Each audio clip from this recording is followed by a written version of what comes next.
Hi everyone. I just wanted to make a quick video about how I feel about using spreadsheets in the classroom. I don't use them very often in the classroom, even though I probably should.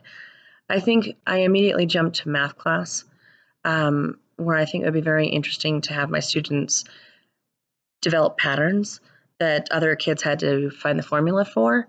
I also think it would be interesting to use it in a literary sense where they had to make like a list of books that they're reading and have a genre pull down menu or possibly a review section where they type it out and then we share that document as a spreadsheet so we can keep track of all the books that we've read. Last year, my kids read so many pages and we kept keeping track of how many books we had read. And by the end of the year, I think we've read like I don't know, I can't remember what it was, but it was like thousands of books and they were so excited. It was my highlight kids. So I think that'd be a really neat way to keep track.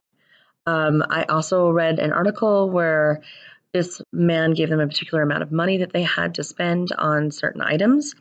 And they went through and itemized things and said, oh, I'm getting this and this and this, and I have this much money to spend.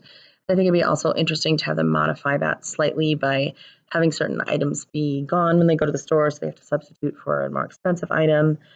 I also do like a fraction assignment when I teach fractions for fourth grade, and I have them write down recipes, and I think that would be really interesting to do in a spreadsheet format.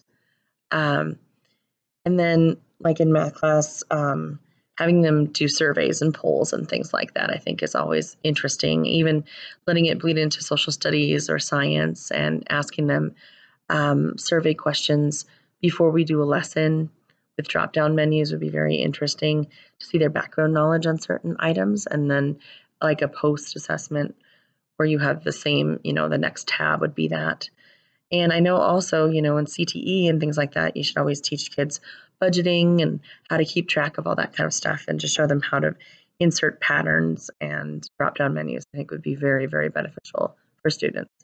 So that's the main way that I would include it. Thanks.